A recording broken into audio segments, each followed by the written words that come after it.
Hi. So, we are going to start Bohr's theory next part. Till now हम लोगों ने radius का derivation किया था, स्पीड का डेरिवेशन किया था, उसके बाद हम लोग एनर्जी पे आए थे. एनर्जी में हम लोगों ने काइनेटिक एनर्जी देखा था, पोटेंशियल एनर्जी देखा था, टोटल एनर्जी किया था, एंड लास्ट पॉइंट जो हम लोगों ने डिराइव किया था that was total energy. What was the expression for total energy? That was minus 13.6 electron volt into Z square by N square. ये हम लोगों ने किया था. Okay, so we are going to move next part. हम लोग थोड़ा सा स्पेक्ट्रम का बेस बनाना स्टार्ट करते हैं स्टूडेंट्स. हम लोग स्पेक्ट्रम देखेंगे, how we will deal with spectrum. So अब आपको एनर्जी का सबसे पहले एक्सप्रेशन पे जाना है. एनर्जी का सबसे फर्स्ट एक्सप्रेशन पे चलना है. एनर्जी जो हम लोगों ने डिराइव किया था, मैं मान लो भूल गया तो मैं कैसे ध्यान करता हूं. मैं एनर्जी का जनरल एक्सप्रेशन मैंने आपको पहले भी बोला था, याद रखने की जरूरत नहीं है, बेकार में आप याद रखेंगे. सो फिर मैं भी भूल गया. मुझे स्पीड का एक्सप्रेशन यदि याद है, चलो मुझे ये याद है. क्या था ये? E square by twice epsilon naught h z by n. We have this expression.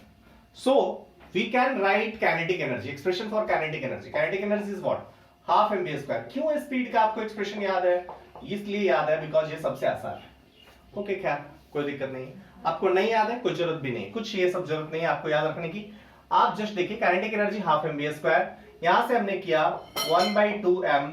v का एक्सप्रेशन ये है, हमने यहां पे पुट किया e square by twice epsilon naught h का स्क्वायर z बाई n का square. We have put it. Okay, so what we have got kinetic energy, and is what it is m e to the power 4 8 epsilon square h square z square by n square. कुछ ऐसा expression आया my dear students. सो आपको पता है kinetic energy और total energy में क्या relation होता है. Kinetic energy and total energy just एक दूसरे का रिवर्स होता है. सो हम यहां से टोटल एनर्जी लिख सकते हैं. टोटल एनर्जी हम लोग क्या कह सकते हैं? This one is minus m e to the power 4 8 epsilon square h square z square by n square. ये हम लोग निकाल सकते हैं. सो ये एक्सप्रेशन क्या आया था? This one is nucleus, this one is first orbit, ये रहा सेकेंड ऑर्बिट, ये इसके बाद का थर्ड ऑर्बिट. ये हमारा एक्सप्रेशन, ये हमारे ऑर्बिट्स है. n इक्वल्स टू 1 कर दो, फर्स्ट ऑर्बिट का है. n इक्वल्स टू 2 करो, सेकेंड ऑर्बिट का है. n इक्वल्स टू 3 करो, थर्ड ऑर्बिट का है.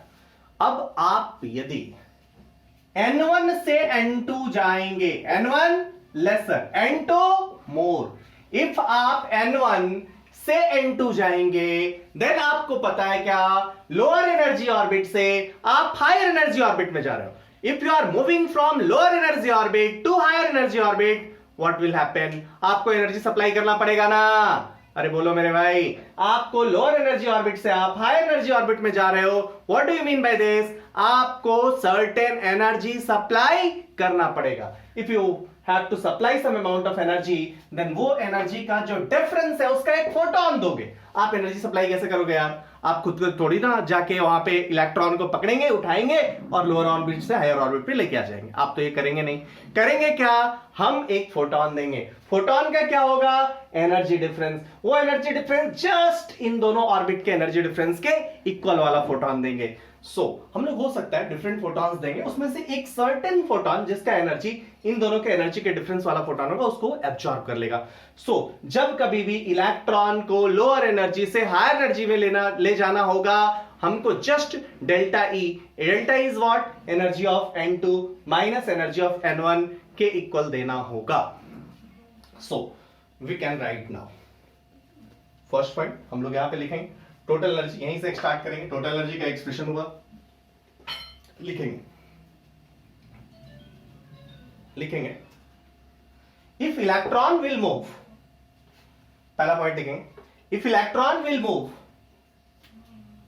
From lower energy if electron will move from lower energy to higher energy,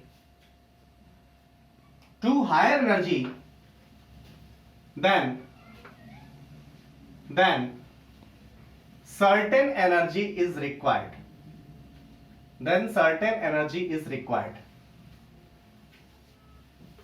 Which is equal to the energy difference, between the orbits. What do you mean by this? Delta E क्या होगा? En2 minus क्या? En1. पक्का? Delta E En2 minus En1 होगा. चलिए N2 मैंने यहां पे क्या माना है? N2 ग्रेटर है N1 से. सो डेल्टा ई में En2 माइनस En1 आपने कर दिया. En2 माइनस En1 में अब आप निकाले N2 पुट किया, minus of m e to the power 4 8 epsilon square h square z square by n2 square minus of this means plus हो जाएगा m e to the power 4 by 8 epsilon square h square z square by n1 square. Clear है? My dear students, it should be clear to all of you. Okay my dear students, then यहां से आप solve कर सकते हो. Can you take common? क्या common लेंगे? चलो जल्दी. हम लोग यहां से कॉमन ले सकते हैं m minus m e to the power 4 divided by 8 epsilon square h square. ये आ गया. z स्क्वायर भी कॉमन ले लो तो ये क्या आ जाएगा? यहां से आ जाएगा 1 by n2 square minus 1 by n1 square. अब कुछ ऐसे मान वहां होंगे जिसको ये कंफ्यूजन होगा, sir why it is negative. अरे गधे, ये निगेटिव नहीं है. कैसे नहीं है? जरा चेक तो करो. n2 is greater than n1. n2 greater than n1 मतलब 1 by n2 less than 1 by n1. 1 by n2 छोटा है. सो ये वाला चीज भी निगेटिव हो गया. ये निगेटिव मिला के ये पॉजिटिव क्वांटिटी है. अंडरस्टूड और नॉट? समझ में आ रही बात? सो आपको इतना एनर्जी डिफरेंस का फोटोन देना पड़ेगा. मींस आप यदि इसको फ्रीक्वेंसी या वेवलेंथ पे जाएं तो h c बाई लैम्डा या h न्यू बोल सकते हैं. यहां से h इंटू न्यू के इक्वल कर सकते हैं. And this will become minus m e to the power 4 divided by 8 epsilon square h square 1 by n2 square minus 1 by n1 square. So अब आप इसको h से डिवाइड कर दीजिए, देन ये क्या आ जाएगा? hq आ जाएगा. So frequency of the photon जो चाहिए, जो रेडिएशन आपको चाहिए, जो रेडिएशन उसको 1 से n1 से n2 तक पहुंचाएगा, उस फोटोन का फ्रीक्वेंसी ये होगा. इस फ्रीक्वेंसी वाला फोटोन को दे देंगे तो n1 से वो n2 में पहुंच जाएगा. It should be clear to all of you. Understood और नॉट? इसी का उल्टा सोचो आप माय डियर स्टूडेंट्स. यदि फोटोन लिया, इलेक्ट्रॉन वहां गया तो वापस से फिर वो n2 से n1 पे आ जाएगा. अब जब वो वापस n2 से n1 पे आएगा तो कुछ फोटोन एमिट करेगा. हमने आपको अभी बताया कि n2 से n1 पे जब जा रहा था तो एक फोटोन एक्सेप्ट कर रहा था. मैं अब इसका उल्टा बोल रहा हूं. इसका उल्टा बोलने का मतलब क्या है कि जब वो हायर एनर्जी ऑर्बिट से लोअर एनर्जी ऑर्बिट में जाएगा तो कुछ फोटोन एमिट करेगा. और वो फोटोन का एनर्जी कितना होगा? जस्ट इसका उल्टा आप कर देंगे कि नहीं? सो आपने फर्स्ट पार्ट लिख लिया था, उसके नीचे ये डेरिवेशन पूरा आपने लिख दिया है. चलिए नाउ सेकंड नोट.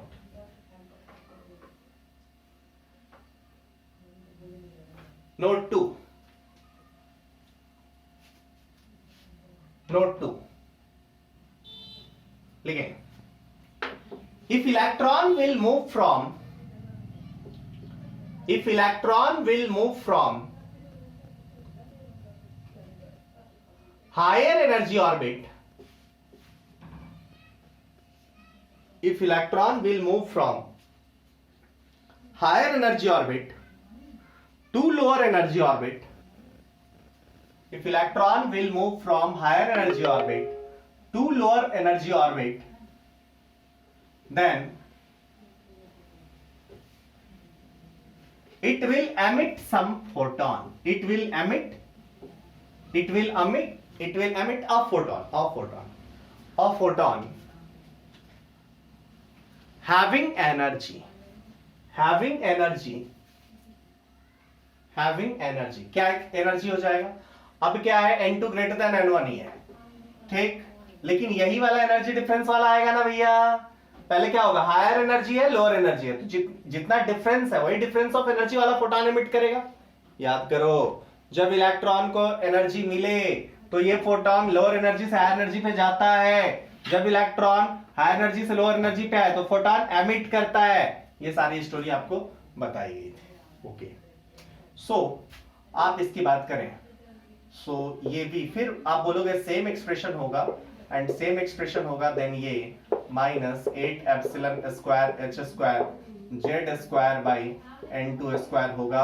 यहां से आप कॉमन ले लेंगे, then this one is m e to the power 4 8 epsilon square h square z square 1 by क्या n2 square minus n1 square. आप बोलोगे ये वाला कांस्टेंट टर्म से तो हम लोग पहले भी भेंट कर चुके हैं, अरे ये तो वही है ना 13.6, मतलब डेली क्या हो जाएगा, -13.6 z square into 1 by n2 square minus 1 by n1 square. ये किस में आएगा, this is in electron volt. ये जो एक्सप्रेशन है -13.6 ये वाला, यदि आपको जस्ट चाहिए तो इलेक्ट्रॉन वोल्ट में आएगा। अब ये एक्सप्रेशन चीख चीख के कुछ कहता है माय डियर स्टूडेंट्स, क्या कहता है जरा मैं आपको बताऊं।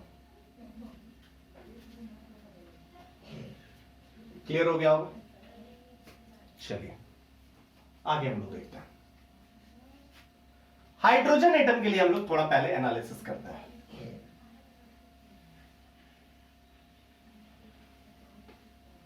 हाइड्रोजन एटम के लिए पहले हम लोग थोड़ा एनालिसिस करते हैं, उसके बाद इस एक्सप्रेशन को यूज करेंगे।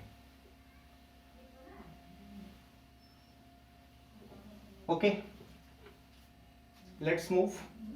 ओके, मैं कॉन्सेप्ट को क्वेश्चन के थ्रू लेता हूं। Question,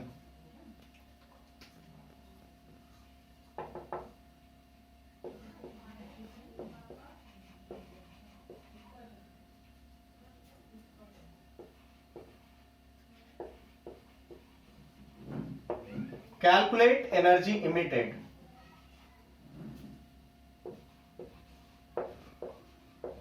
by the electron if electron is moving from n equals to 3 to n equals to 1 in hydrogen atom। ठीक है, क्लियर है? चलो मैं ऑप्शन बना देता हूं। कैलकुलेट हटा दो,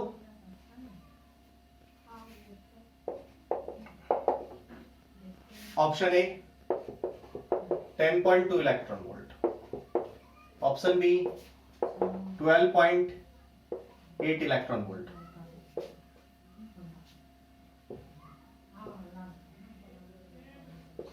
(12.1 electron volt), option D NOTA.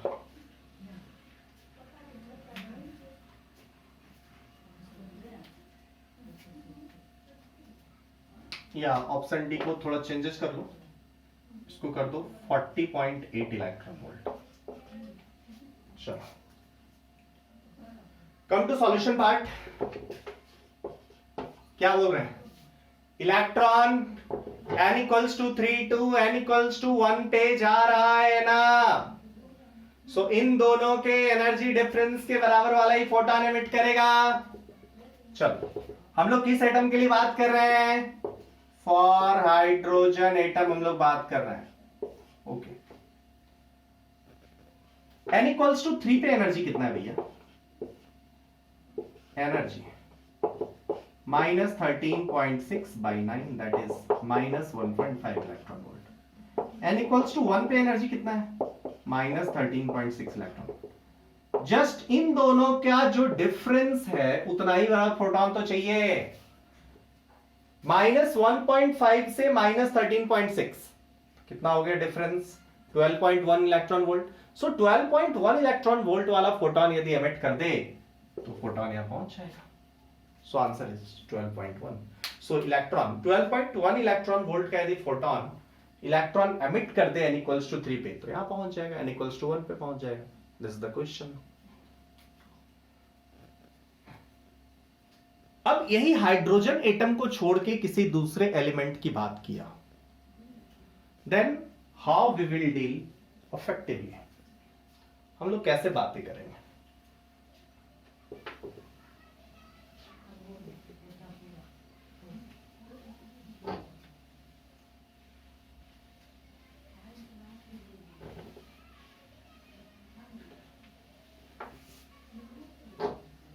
Hydrogen atom के बारे में बात नहीं किया, बात किसके बारे में किया, हाइड्रोजन एटम छोड़ के किसके बारे में किया, कोई और एटम। हम इसको फास्ट आंसर कैसे देंगे, क्वेश्चन जस्ट देखा आंसर दिया। इट वॉज माई ओपिनियन कि इस टाइप के क्वेश्चंस में आपको टाइम नहीं लगना चाहिए। चलिए कैसे करेंगे, n इक्वल्स टू 1 पे एनर्जी बताओ, -13.6 electron volt, n equals to 1 पे। n इक्वल्स टू 2 पे एनर्जी बताओ, n इक्वल्स टू 2 पे -3.4 electron volt. n equals to 3 पे एनर्जी बताओ, -1.5 electron volt. n equals to 4 पे एनर्जी बताओ, -0.85 इलेक्ट्रॉन वोल्ट। ओके, डिफरेंस वाला हाइड्रोजन एटम के लिए सब ध्यान रखो, डिफरेंस वाला क्या होगा, 2 से 1 के बीच 10.2 इलेक्ट्रॉन वोल्ट, यहां 12.1 इलेक्ट्रॉन वोल्ट, यहां तक एटलीस्ट आपको ध्यान रखना है, ठीक है, 12.75 इलेक्ट्रॉन वोल्ट, ठीक है। सो यहां से यहां जाएगा तो 10.2 इलेक्ट्रॉन वोल्ट फोटोन इमिट करेगा, यहां से 12.1, यहां से 12.75 इलेक्ट्रॉन वोल्ट, ये आपको ध्यान रखना है। अब इसी के बेसिस पे क्वेश्चंस करते चले जाना है। कैसे, हाइड्रोजन एटम के लिए जब हमको पता है तो He+ के लिए अभी एक्सप्रेशन आया था ना, एक्सप्रेशन क्या था, del E equals to -13.6 Z square into 1/N2 square minus 1/N1 square. ये वाला कहानी तो तुरंत हो गया ना यार। अब जस्ट Z स्क्वायर से मल्टीप्लाई कर दो तो किसी और एटम का हो जाएगा। और जैसे यहां पे देखो n को 2 और n को 1 रखो, 2 1 तो -13.6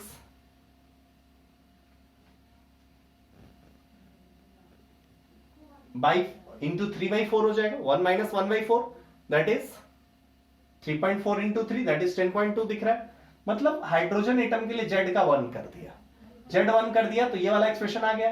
अब चलो 2 और 1 पुट करो तो 3, 2 और 1 तो हो गया, तो 1 - 1/4, 3 और 1 पुट करो तो 1 - 1/9 दैट इज 8/9 -13.6 इंटू 8/9 आ जाएगा वो।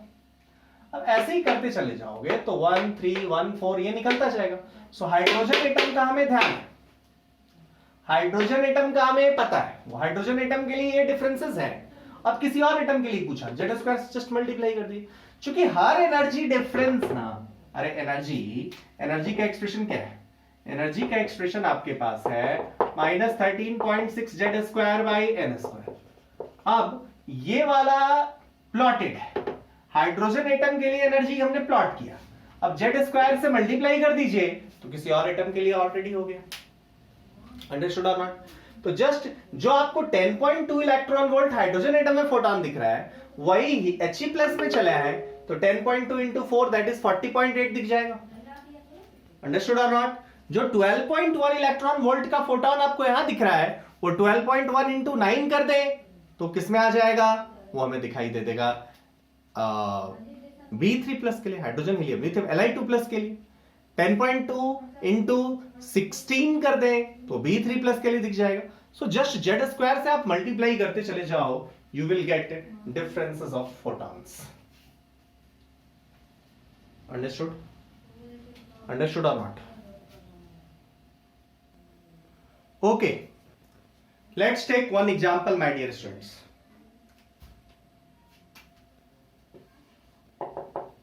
Question: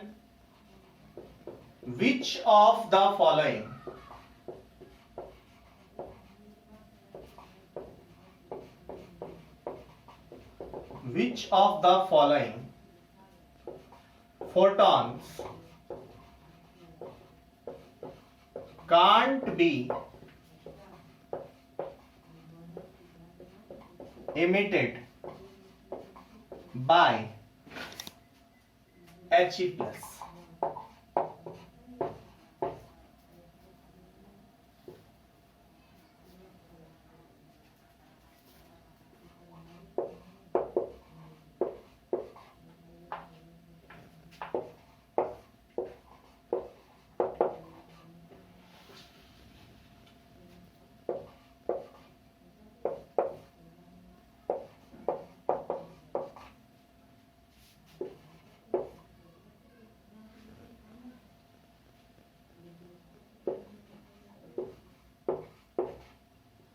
चलिए, which of the following photons can't be emitted by He+?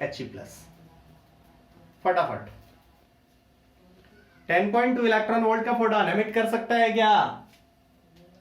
40.8 electron volt पहला वाला एमिट कर सकता है क्या? चलो, पहला वाला एमिट कर सकता है, 40.8 इलेक्ट्रॉन वोल्ट वाला फोटोन एमिट कर सकता है क्या? 48.4, 45, 53। चलिए फटाफट फटाफट फटाफट फटाफट फटाफट आप लोग बोलेंगे। चलिए सबसे पहले 40.8 इलेक्ट्रॉन वोल्ट वाला आप बोलोगे इसको कैसे सोचे, नहीं समझ आया। मुझे तो याद है कि 10.2 होता है, 12.1 होता है, 12.75 होता है, इस टाइप का मुझे याद है। ये वाला तो याद ही नहीं है। आप किसके लिए कर रहे हैं? आप सब में क्या करो ना, He+ है मतलब z = 2 है, मतलब z² से सब में डिवाइड कर दो, z² से डिवाइड कर दिया तो ये कितना, हाइड्रोजन के लिए आपको ये क्या कितना दिखेगा? 10.2 दिखेगा, बिल्कुल वैलिड है। ये वाला कितना दिखेगा? 12.1 दिखेगा, बिल्कुल वैलिड है ना? ये भी वैलिड है। सी सी सी सी सी सी क्या एमिट होगा? बिल्कुल नहीं होगा। So C will be your right answer. ये वाला क्या आएगा? 12.75 आ जाएगा। सो आपको यहां से क्लियरली इस टाइप के क्वेश्चंस में जस्ट विद इन सेकेंड आप देख के कर सकते हो। सिंपल एक और टाइप का क्वेश्चन कहा जा सकता है या लिया जा सकता है, कौन सा? चलिए क्वेश्चन लेते हैं तो शायद आपको समझ आए। ये जस्ट हम लोग क्रॉसपॉन्डेंस पढ़ रहे हैं, मतलब इधर लोअर एनर्जी लेवल से हायर एनर्जी लेवल तक जाना और हायर एनर्जी लेवल से लोअर एनर्जी तक जाना, इसको थोड़ा सा हम लोग सीखने की कोशिश कर रहे हैं। ये हम लोग सीख गए तो हमारा बहुत बड़ा काम हो जाएगा। चलिए सीखते हैं, करते हैं। क्वेश्चन लिया,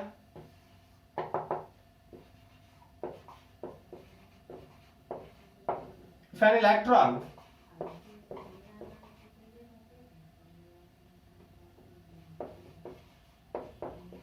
placed in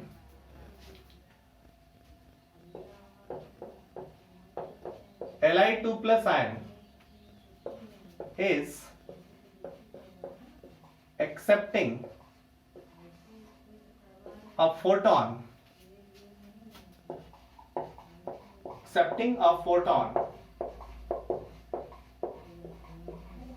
of energy, कितना एनर्जी का फोटोन एक्सेप्ट किया? 108.9 इलेक्ट्रॉन वोल्ट का। कैलकुलेट या find the orbit number in which electron is transferred. Option A 3, option B 2, option C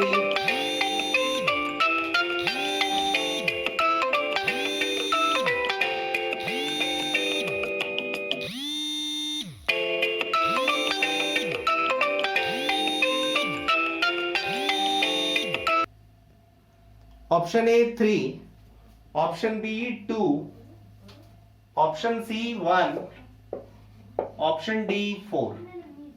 फटाफट फटाफट फटाफट कैसे करेंगे? तुरंत सोचें।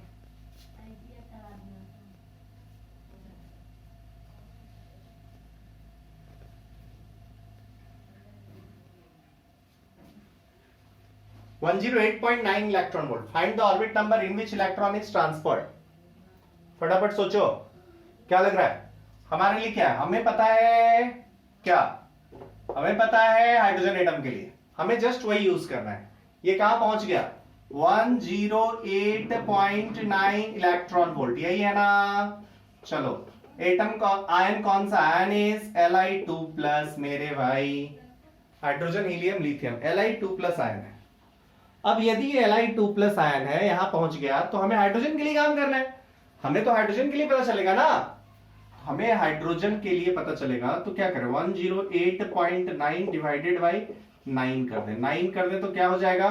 This one is 12.1। 12.1। यदि ये 12.1 है, मतलब मेरे भाई 12.1 किसके किसके बीच होता था? n equals to 1 and n equals to 3 के बीच। So answer is 3। Clear? So इस टाइप के क्वेश्चंस यदि आप इस तरीके से करेंगे then it will be very easy। यदि किसी और मेथड से करेंगे थोड़ा आपका टाइम किल होगा। मतलब अभी तक के एनालिसिस से आपको यह समझ आया कि इलेक्ट्रॉन को फोटोन मिल जाए तो एक्सेप्ट करके लोअर एनर्जी से हाई एनर्जी में चला जाएगा, और यदि इलेक्ट्रॉन से एनर्जी मतलब हायर एनर्जी में है और उससे लोअर एनर्जी आना है तो उसको सर्टेन फोटोन एमिट करना पड़ेगा। ये बात आपको अच्छे से समझ में आ गई होगी। It should be clear to you. Understood?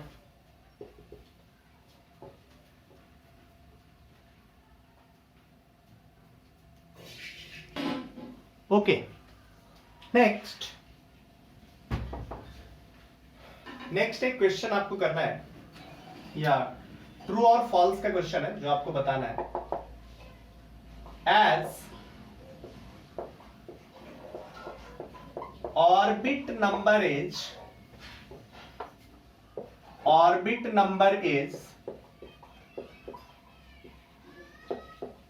increasing, as orbit number is increasing,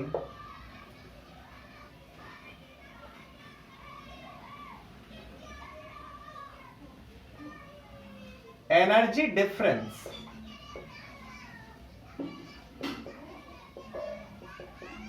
between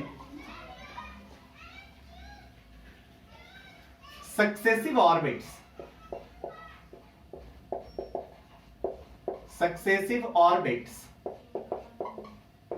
is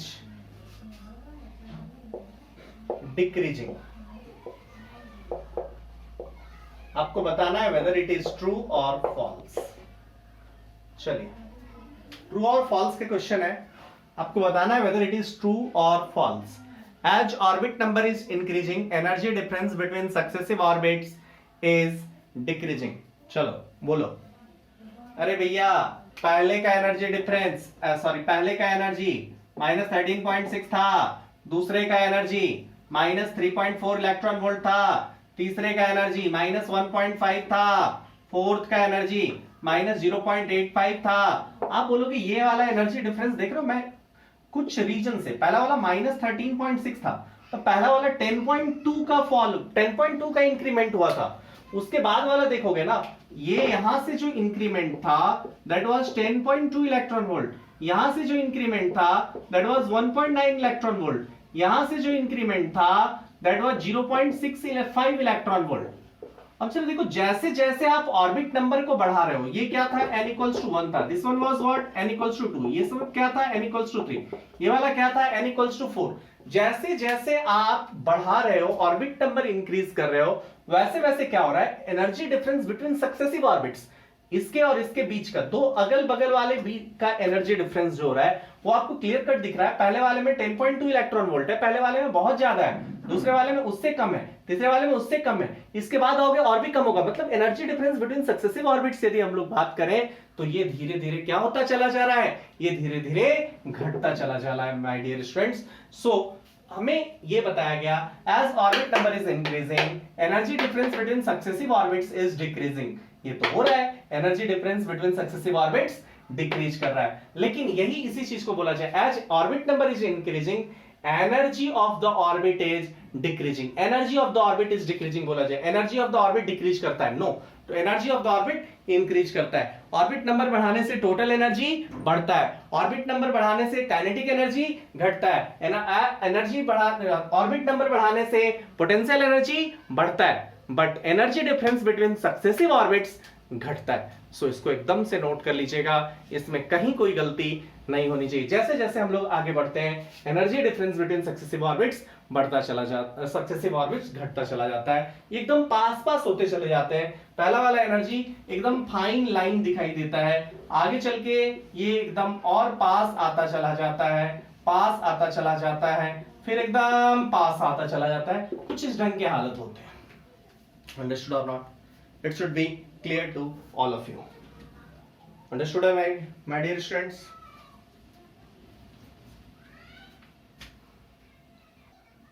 Okay, my dear students, now we are moving to expression of wave number.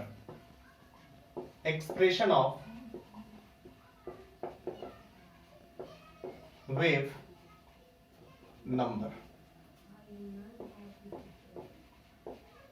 देखिए मैंने क्या किया, बोर्स थ्योरी से मैं इसका डेरिवेशन कर रहा हूं। चलो जरा देखते हैं, वेव नंबर मतलब 1 बाई लैम्डा। डेली का एक्सप्रेशन मैंने क्या निकाला था, मुझे फिर कुछ याद नहीं है, मैं कैसे याद रख रहा हूं, हाफ एम बी स्क्वायर से। देखिए v क्या था, e square by twice epsilon naught h Z by n, मुझे ये ध्यान है, मैं यहीं से लिख दूंगा। कैसे लिखेंगे, डेली, डेली का एक्सप्रेशन लिख रहा है। चलिए m इसका स्क्वायर होगा e टू द पावर 4, आपको पता है माइनस होगा 8 epsilon square h square z square, ये क्या आ जाएगा 1 by n2 square minus 1 by n1 square. यहाँ पे भैया लिखना है जरूरी है, n1 n2 में कौन बड़ा, n2 बड़ा है, n1 छोटा है, n2 बड़ा है, 1 बाई n2 छोटा होगा, सो ये निगेटिव नहीं पॉजिटिव होगा। इस केस में क्या है, n2 ग्रेटर देन n1 है। चलिए डेली, अब डेली का वैल्यू क्या लिखोगे, hc by lambda, hc by lambda क्या हो जाएगा minus m e to the power 4 8 epsilon square h square z square 1 by n2 square minus 1 by n1 square. ये क्लियर है।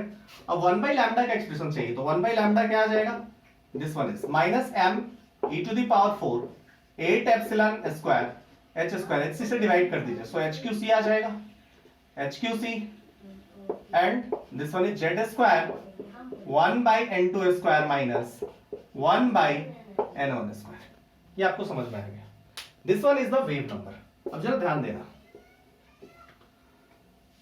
बोर्स थ्योरी से पहले भी एक साइंटिस्ट थे रीडबर्ग, उन्होंने स्पेक्ट्रम का एनालिसिस किया था, he was a great scientist। उन्होंने हाइड्रोजन स्पेक्ट्रम, हाइड्रोजन और हाइड्रोजन लाइक आयन था ना, उसका स्पेक्ट्रम का एनालिसिस किया था, और उस स्पेक्ट्रम के एनालिसिस से उन्होंने एक एक्सप्रेशन दिया, क्या, RH Z square 1 by N2 square minus 1 by N1 square. उन्होंने जस्ट देखो हाइड्रोजन का स्पेक्ट्रम, हीलियम का स्पेक्ट्रम, ऐसा कुछ कुछ लाइन स्पेक्ट्रम का उन्होंने स्टडी किया, और लाइन स्पेक्ट्रम के स्टडी के बेसिस पे, लाइन स्पेक्ट्रम के स्टडी के बेसिस पे उन्होंने एक फॉर्मूला दिया। ये फॉर्मूला एक्सपेरिमेंटल बेसिस पे था, ये फॉर्मूला थ्योरेटिकल नहीं था, ये फॉर्मूला जस्ट एक्सपेरिमेंटल एनालिसिस के बेसिस पे दिया हुआ था।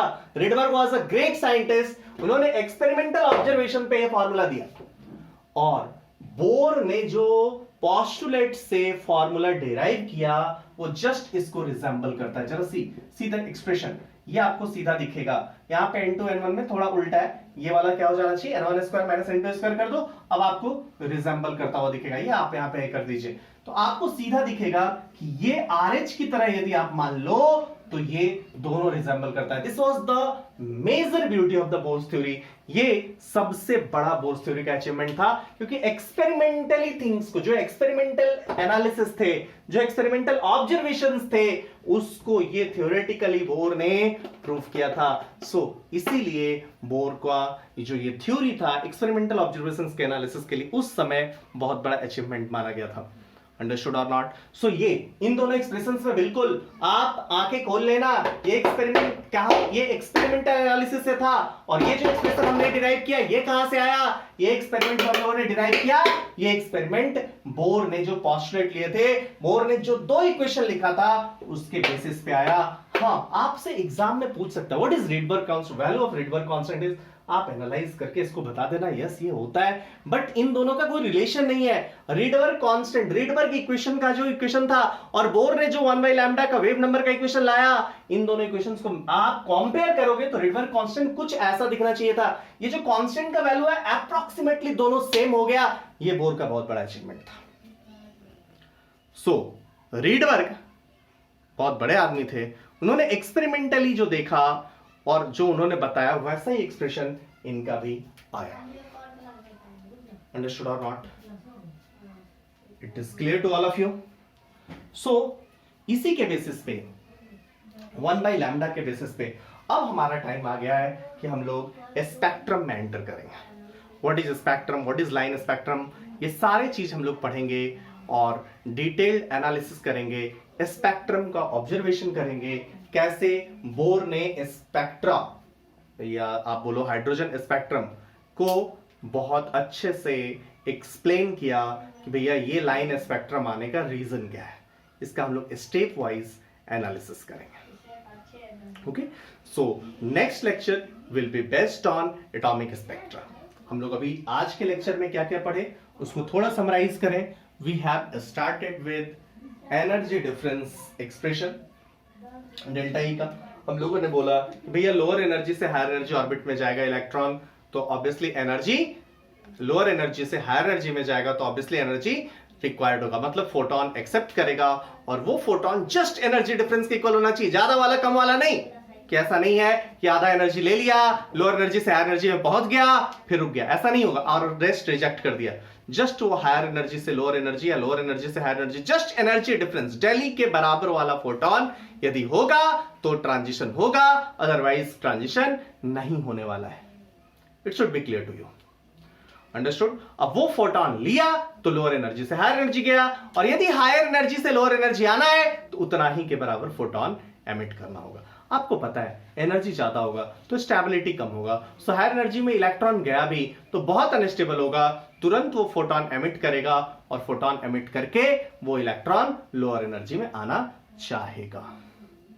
Understood all of you?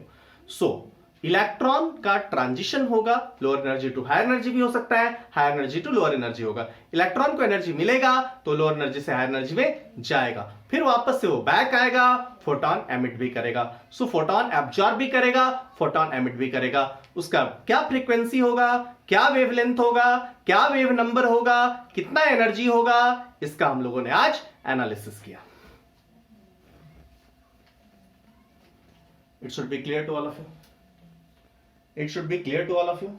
So, next lecture will be based on atomic spectrum, या आप बोलोगे line spectrum क्या होता है, इसको हम लोग देखेंगे, इसका explanation देखेंगे, हम लोग अगले दिन इस पे क्वेश्चंस करेंगे, लाइमन, बामर, पास्चर, ये सबसे ढेर सारे minimum frequency, maximum frequency, minimum wavelength, maximum wavelength based questions करेंगे। सो नेक्स्ट में थ्योरी भी होगा और ढेर सारे क्वेश्चंस होंगे। तब तक के लिए bye. Thank you for watching this lecture.